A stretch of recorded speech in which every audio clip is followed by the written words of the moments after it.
Welcome back to He's House, where we do a little bit of everything all the time, and it usually turns out right. In this case, we're going to try a little bit of experimenting because I'm going to make some banana bread this morning, but my wife really wanted that sourdough flavor, so I'm bumping up the sourdough starter, so I have to change some of the other ingredients around just to get the moisture content right. So this is the first time trying this recipe, and we're going to see if it works. Typically, I don't have any bananas left over in this house to make banana bread with. Number 5, he eats bananas so much that you almost think he would grow a banana peel for skin. But we had 4 left over, so I'm going to make some banana bread. First off, we're going to go with 2/3 cup of brown sugar. It says a teaspoon of vanilla. I use vanilla paste, and I don't really measure. I'm just going to put vanilla paste in there.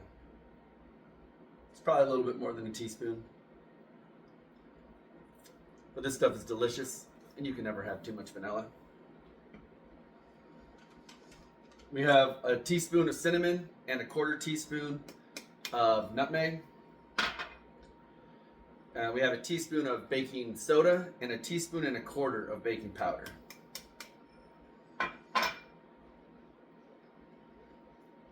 And we have a teaspoon of salt. And then we have a stick of butter, which is 8 tablespoons. All right, so now I'm going to mix this up really good, get it all incorporated. If you're doing this in a stand mixer, you probably can use a whisk or that beater attachment, the paddle, would probably work best. You just want to cream this together so it's one solid mass. All right, and you don't want to melt your butter. You want your butter to be at room temperature, soft but not melted. That's pretty thick. It's all creamed together. If you had melted the butter though, this would just be like a liquid, and you don't want that. Now we're going to add the mashed bananas, which is 385 grams because that's all I had.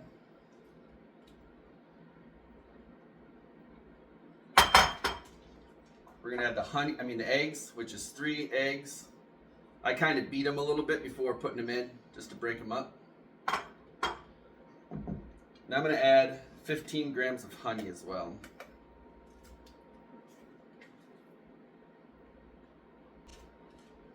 The original recipe called for 85 grams of honey, but because I'm adding more moisture in it, I'm taking the honey content down a little bit. And then we got the starter, which the original recipe calls for 113 grams. We are going to add 226 grams. So this should now have a distinct sourdough flavor instead of maybe you have a little bit of flavor in the background, but not really. But you can call it sourdough because you put sourdough starter in it. This is definitely going to taste like sourdough. Now we're going to whip this up again until it gets nice and smooth texture. And I actually am going to use the whisk for this part because this is a lot more liquid right now before I put the flour in, and I want to make sure all that butter and sugar mixture gets mixed in with this banana.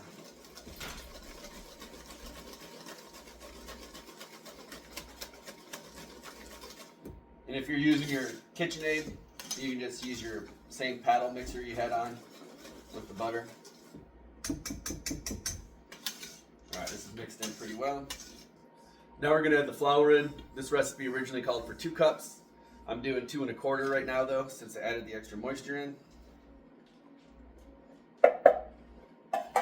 And now with this, you want to incorporate just until it's mixed in. You do not want to overmix this. Alright, now I'm going to grease up this pan. And I'm doing this in a smaller pan, like a flatter pan, because I want this to have little squares that I can pack in my kids' lunches instead of this big slices.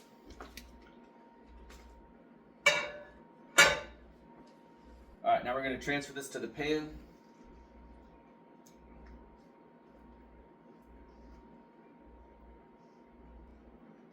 You want to smooth it out just so it's all level.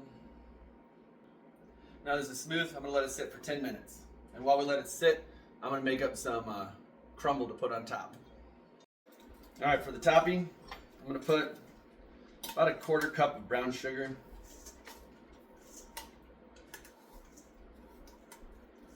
Maybe a little more, maybe a 1/3 cup. And a little bit less flour than the brown sugar. I'm gonna mix that together.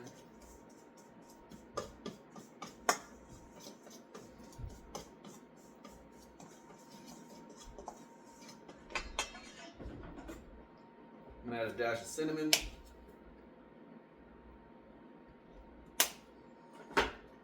And a tiny bit of nutmeg.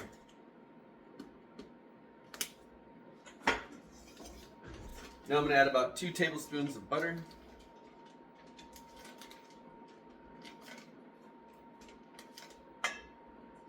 And this is room temperature for us, but it's actually kind of cold. You don't want this too warm because you don't want this to melt together.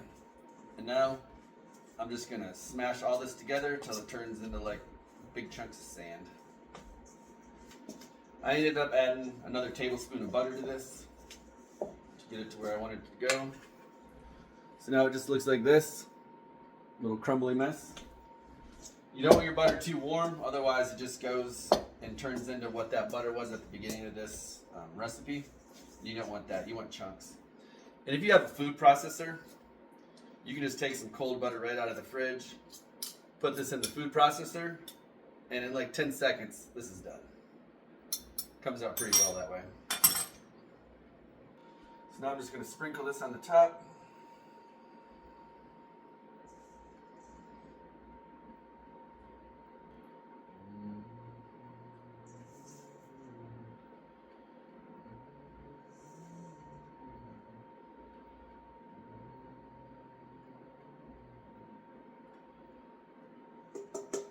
Alright, so the original recipe calls for this baking at about 45 minutes, but that was in a loaf pan. This is in a spread out pan, so it's a lot thinner. I'm going to put it in for 25 minutes and then check it with the toothpick, and we'll see where it goes from there. So check back in about 25 minutes. I ended up doing it for 30 minutes. I think we probably could have done it for 27. It was almost there at 25 minutes. It was just off a little bit.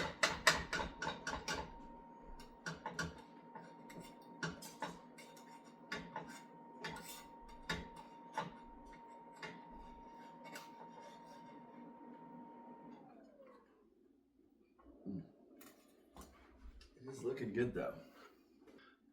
All right, here it is. Sourdough banana bread with a lot of extra sourdough in it, but it turned out pretty good. I'm gonna butter this up and try it out. So thanks for stopping by He's House, where the food is always fresh, the back deck is always open, and we're always willing to experiment with some food. So until next time, I'll see y'all around. Bye. So here it is. Banana cake, sourdough banana cake, bread, whatever.